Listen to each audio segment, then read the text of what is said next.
I have spent 37 years at the called-in passage, and in that time I have approved 0 crossings. Not one, not a diplomatic tender, not a probe relay, not an unmanned survey canister on a tether long enough to reach the other side and be pulled back. 37 years, and every application I received I returned with the same notation in the same assessor's shorthand. Passage inadvisable, standing prohibition applies, file closed. The notation is 7 words. I have written it so many times that my secondary hand forms the characters without instruction from any higher faculty.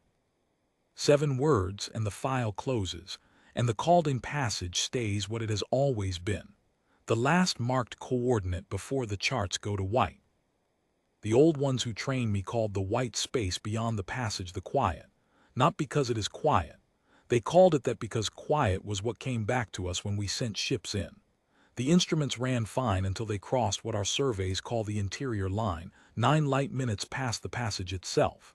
After the interior line, the instruments kept running, their timestamps advanced, their power cells depleted correctly, and they simply stopped sending. Not damaged, not destroyed, stopped. As though something on the other side decided, with neither malice nor urgency, that it had no interest in participating in our survey. That is what we know for certain. Everything else is inference, and the quorum's policy has always been that inference is not a sufficient basis for a crossing application. The Doctrine Council changed that. 14 members, the oldest of them 61 years of age. In Solvith terms, that is not old enough to carry personal memory of the last species that tested the passage before us, the Orvith Combine, whose 9 exploratory vessels went dark in sequence between 43 and 41 years ago. Those 9 ships were not the Combine's military. They were science vessels with civilian crews, dispatched under the same reasoning the Council would later adopt, that silence is not hostility, and that a door not answered is not a door barred. Some Council members were not born when the last Orvith timestamp came in from the farthest probe. That is a fact I find relevant. They do not, apparently, agree. The proposal was a single diplomatic envoy, one individual, unarmed, carrying nothing beyond a personal recording device, with a return tether signal running on a passive loop. The envoy would cross the interior line, transmit a formal greeting, wait no longer than 11 days, and return. The proposal cited 41 years of silence as evidence not of danger but of disinterest. They argued, and I reproduce the phrase because it remains the sentence I most regret reading, that a neighbor's indifference is not a reason to avoid knocking on the door. The quorum ratified it, 11 votes to 7. I cast one of the 7. I wrote my dissent in the record with the same economy I use for file closures, noted my objection, and accepted the outcome. My function is to assess crossings once they are authorized, not to prevent them by force of personal conviction. The envoy they selected was Myrth Kalna, 44 years old, 18 years as a senior interpreter, 11 languages, no instrument assistance, patient, calm, unafraid of anything she had encountered. I reviewed her record before the briefing. It was exemplary. She was, by every measure our selection process possessed, the correct choice. I shook her hand at the threshold on the morning of the crossing.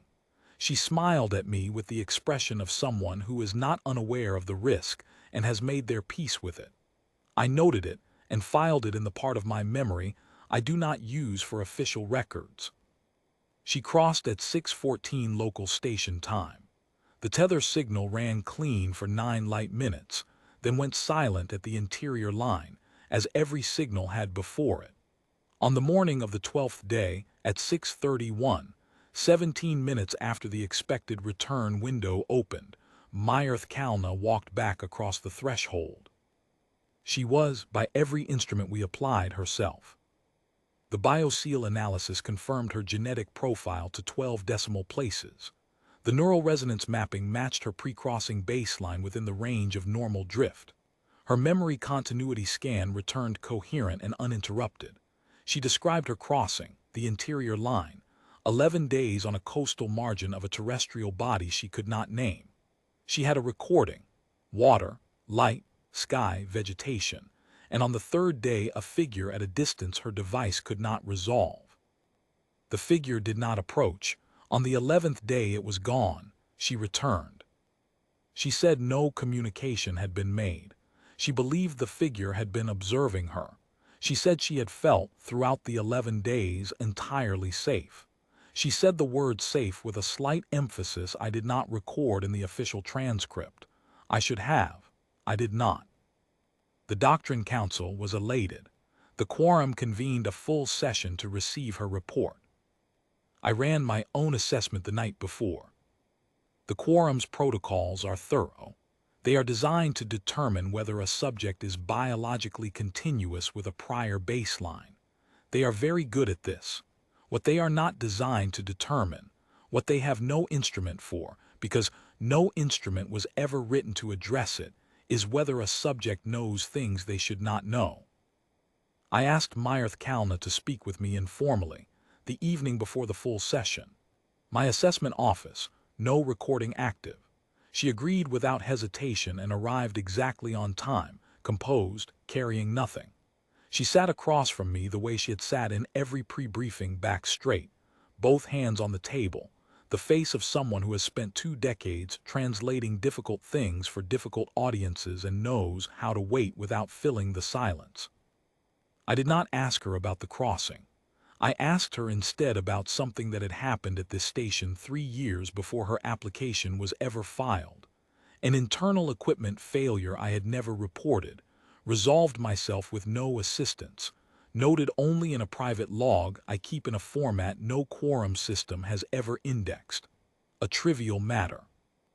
A calibration error in the tertiary relay housing, corrected in 4 hours, documented nowhere except in my own shorthand in a personal record that has never been transmitted, copied, or discussed. She answered before I finished the sentence. She did not describe the failure. She described the correction, the specific sequence of adjustments I had used, in the order I had used them, in the assessor's shorthand I had used to record it, which is not a quorum standard and not taught in any formal training. She described it the way someone describes a thing they watched happen, carefully, without emphasis. The way you describe something that does not require emphasis because it is simply, straightforwardly known. I thanked her. I wished her well for the morning session. She smiled at me with the same expression she had worn at the threshold, and she left. I sat in the office for a while. Then I filed the official clearance. The instruments had confirmed her. They were correct in everything they were designed to measure. I sealed my private record in a format the quorum archives will not process for 30 years. The next morning the full session convened. The quorum played the recording. The Doctrine Council members watched 11 days of water and light and a figure at a distance that could not be resolved, and they took it as the beginning of something. I submitted my retirement before the session ended. In the standing prohibition file for the called-in passage, which remains, officially, under review, I added one addendum in the assessor's shorthand before I handed the file to my successor.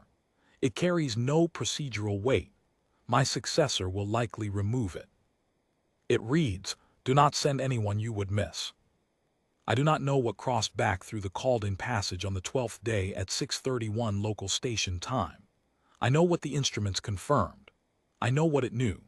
I know it answered a question I had not finished asking, then smiled at me with the correct smile, and walked through the correct door, and stood before the quorum and played the correct recording. And every member in that chamber looked at a figure at a distance, and believed as they had always believed, that indifference means safety. I do not know what it will do when the moment it is waiting for arrives. I do not know whether that moment is months away or already inside the session I left early. I only know that whatever it is, it knew to smile correctly and walk correctly and answer correctly, and that the quorum will not see the difference until the difference makes itself known. I only know it is waiting. Whatever came back through that passage, It is patient and thorough, and it already knows everything about us it needed to know before it walked through the door. That is the warning I leave in the file. That is the only warning I have left to give.